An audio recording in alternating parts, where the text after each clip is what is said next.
Bonjour à tous. Alors aujourd'hui, je voudrais vous faire dessiner un manga. Je sais que mes élèves sont hyper prisés, c'est hyper prisé chez mes élèves. Donc on va commencer par un manga fille et puis on fera un manga garçon. Ce que je vais faire aussi, c'est aujourd'hui juste le dessiner et dans un prochain tuto, je vous montrerai un peu le colorier comment le colorier avec des crayons aquarellables. Donc, on va commencer par prendre nos mesures. Donc, ce sont des traits de construction, on n'appuie pas. On fait un petit trait en haut qui sera le haut de sa tête. Moi, j'appuie pour que vous voyez, mais vous, bien sûr, vous n'appuyez jamais. Je vais couper ma feuille en 3 parties. Donc, allez, je ne suis pas là, vous avez le droit de sortir une règle. Sinon, pour les pros, vous prenez un crayon. Vous vous dites, si je fais ça, 1 fois, 2 fois, 3 fois, c'est pas mal. Donc, je mets mon doigt, je prends une mesure qui correspond à peu près à un tiers de ma feuille. Je mets mon doigt sur le bord de la mesure et ça va être ma deuxième mesure.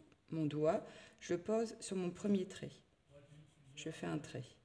Je pose mon doigt sur le deuxième trait. Je fais un trait et je pose mon doigt sur le troisième trait. J'en fais un aussi. J'ai fait 4 traits, ce qui me fait 3 parties. Ok pour vous? Alors, sur la première, je vais faire un rond. Ça va être sa tête.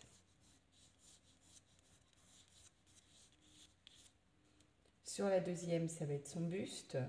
Et sur le troisième, ça va être sa jupe et le haut de ses jambes. On va commencer par la tête. Donc, vous faites un trait qui est légèrement montant, un peu plus bas que le milieu. Vous voyez, si je montre un peu plus près, voilà. Le milieu, il sera à peu près là. Je fais un trait plus bas. Tout son visage va être là. Tout là, ça va être ses cheveux. Donc, dans cette partie-là, je vais dessiner ses yeux. Donc, je fais des grands yeux. Donc, ici, je fais un grand œil comme ça. J'en fais un deuxième à côté. Et ici, il va y avoir sa bouche. Donc, du coup, son visage va être un peu plus long. Je vous montre. J'appuie. Vous n'appuyez pas. Hein. Sur mon trait de construction, il y a une partie qui va disparaître. Ici, je fais un creux.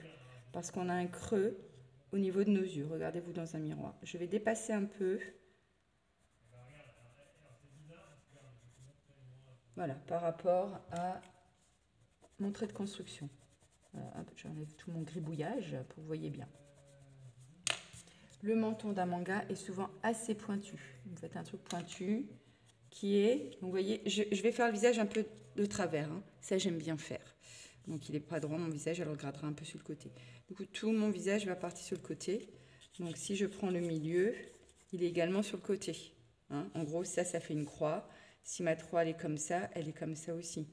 Si je fais un trait comme ça et que là je monte, c'est plus une croix. Ok? Donc du coup, ici je vais dessiner une bouche. Donc je vais lui faire une petite bouche comme ça.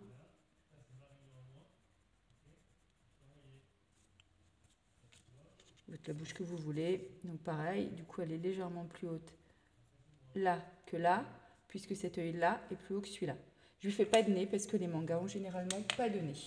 Au-dessus de mon trait, je vais dessiner ses sourcils. Je peux commencer à gommer mes traits de construction qui ne me serviront plus sur le visage.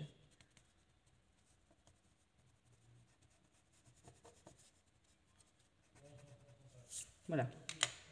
Au niveau des yeux, alors les mangas, souvent, ils ont des yeux. Ici, vous avez un trait épais qui descend sur le côté, qui symbolise ses cils. Vous voyez, je fais les deux en même temps, parce que si vous faites un super œil et qu'après vous devez reprendre l'autre, il y a toutes les chances que vous ne sachiez plus le faire et qu'il ne se ressemble pas. Vous voyez, par exemple, ici, j'ai commencé, je m'aperçois que ce trait-là, il était droit et celui-ci, il était un peu penché. Donc, je corrige tout de suite. Comme ça, au fur et à mesure que mon trait se construit, au fur et à mesure, mes yeux sont pareils. Donc, dedans, je vais faire un arrondi. Et dans les yeux de manga, il y a toujours plein de traits, de couleurs, de trucs, de machin. Donc, on va faire par exemple un petit rond là, un petit croissant ici. Voilà, c'est vous qui voyez. Ça sera les lumières. Donc, les mangas ont aussi la particularité d'avoir des grosses têtes, des cheveux très imposants. Et les sourcils, vous allez voir, sont toujours dans les cheveux et ils passent au travers. Donc, du coup, je vais commencer les cheveux. Les cheveux, ne faites pas des trucs comme ça. Les cheveux, c'est un peu souple. Donc, je fais des arrondis. Vous n'êtes pas obligé de faire exactement comme moi. Vous inspirez de ce que je dessine. C'est vous l'artiste. C'est vous qui inventez.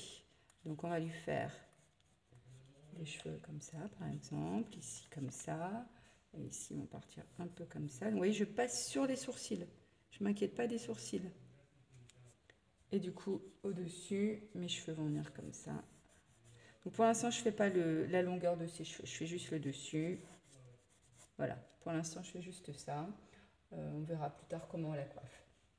Ok, voilà, je fais à peu près les mêmes longueurs. Donc, on va commencer un peu son corps. Donc, on lui fait un petit cou, pas trop large. Et du coup, là, on va la redresser. Elle a la tête de travers, mais du coup, elle a le cou assez droit. On va repartir sur du droit. On ne va pas la partir comme ça. Donc, pour être sûr qu'elle soit bien droite, vous prenez une règle et vous me faites un trait comme ça, jusqu'en bas. Il faudra que le corps soit de cette partie-là et de cette partie-là de la même taille. Parce que si vous ne faites pas de trait, vous allez vous retrouver peut-être avec un corps comme ça. En gros, une petite fille qui est en train de tomber. Donc, nous, ce n'est pas ce qu'on veut. On veut que ce soit bien droit. C'est un trait de construction. Je n'ai pas appuyé. Donc ici, on va commencer par lui faire un petit col. Souvent les mangas, enfin pas souvent, mais ça arrive que les mangas soient un peu déguisés comme s'ils étaient à l'école. Donc parce que c'est asiatique et que les asiatiques, ils ont des tenues pour aller à l'école. Donc on va lui faire une petite tenue façon un peu manga asiatique. Donc ici, on va lui faire la taille qui est un peu cintrée. On va lui faire des plis ici. Et après, on repart comme ça. Donc ici, c'est sa taille, hein, à peu près. On part comme ça. Et on va lui faire une sorte de gilet comme ça. Ok. Donc, on lui fait une petite épaule.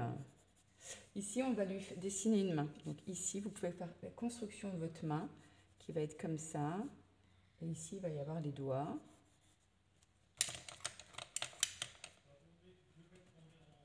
Voilà. Donc pareil, vous n'appuyez pas, c'est un trait de construction. Hein. Voilà, votre main elle va faire à peu près comme ça. Et du coup ici, il y aura son poignet. On va commencer la manche. Ça va devenir une main. C'est peut-être ça qui va être le plus difficile. Donc dans ces cas-là, si c'est trop difficile, eh ben, vous lui mettez les mains. Regarde, moi quand je trouve que les mains c'est trop difficile, je fais un corps comme ça. Hop, je fais comme ça. Et je lui fais les bras, soit cachés derrière dans le dos, comme ça, soit je dessine une poche et je mets le bras dedans. Je vais peut-être me tromper. Hop. Je fais le bras et il part dans une poche. Ça peut être aussi une solution hein, pour les plus jeunes qui trouvent que c'est un peu compliqué. Je le laisse. Voilà, donc ici j'ai ma petite tenue. On peut lui faire en effet des petites poches si on veut lui mettre les mains dedans. On peut dessiner un petit écusson. Ils ont souvent des petits écussons qui représentent l'école. Donc ici, bah tiens, on va faire une main dans le dos de ce côté-ci. Comme ça, vous allez voir comment je travaille quand c'est trop compliqué. Donc ici, je fais ici. Vous voyez, si je plie mon bras, ici, j'ai des plis. Donc c'est ça, on va symboliser comme ça. Et donc ça part comme ça dans le dos. Elle a une petite jupe qui part comme ça. Alors la petite jupe, on va faire des petits plis comme ça. Et comme la jupe tourne parce qu'elle fait son corps, sur le devant je le fais un peu plus long, sur les derrière je le fais un peu plus court.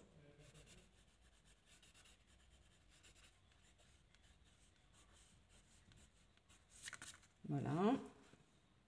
Et après ses jambes. Donc pareil, quand je dessine un corps,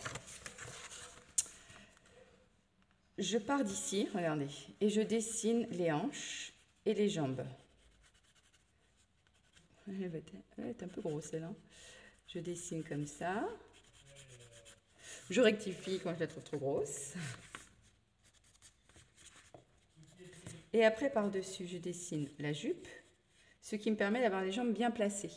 Parce que si je pars comme ça directement et que je place comme je veux les jambes, je vais peut-être me retrouver avec une jambe comme ça, et ça, c'est pas possible par rapport à mon corps. Donc, j'ai toujours mon trait au milieu qui me montre le milieu de son corps. Et ici, sans appuyer, je pars comme ça. Ici, je sais que ma jambe va arriver là et que l'autre va arriver ici.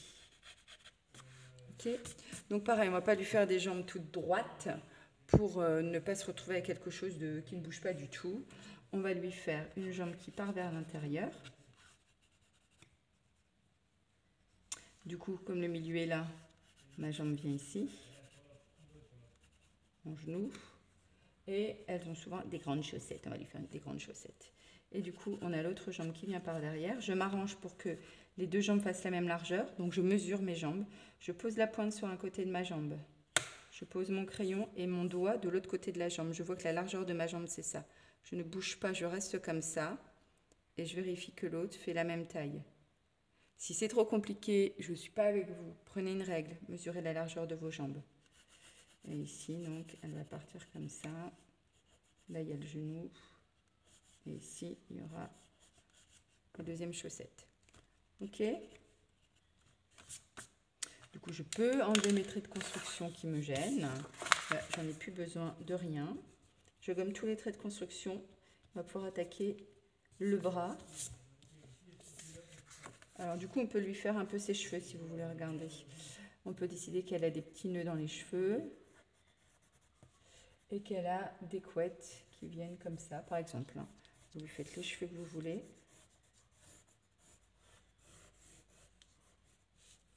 La coiffure que vous voulez.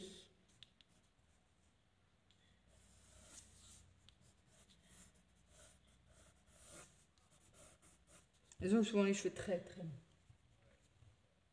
Et donc, ici, cette main, on va finir d'abord le bras. Si mon coude est ici, mon deuxième coude sera au même endroit. Ok, donc je pars comme ça. Et arrive au coude, je remonte par là. Et ici, pareil, je fais des plis. Et mon bras qui remonte. Il faut que votre bras, ici, soit plus étroit que votre bras là. Si ce n'est pas trop le cas, comme moi, vous agrandissez légèrement le haut du bras. Ou alors, vous diminuez légèrement celui du bas. C'est à vous de voir.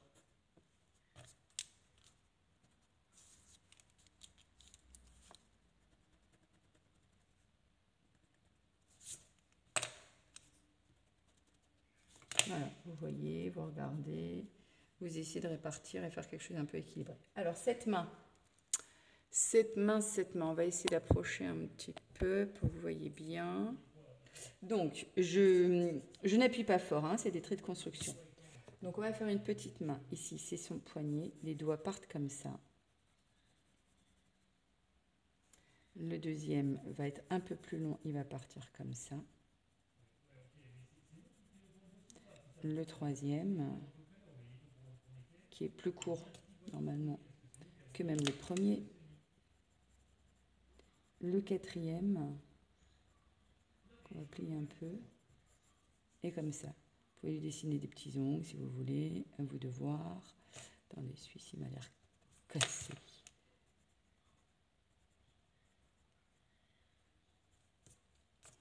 Voilà. On va plier celui-là aussi.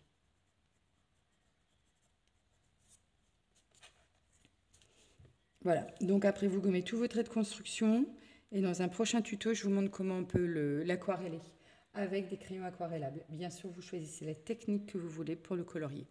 Bon amusement, à plus tard.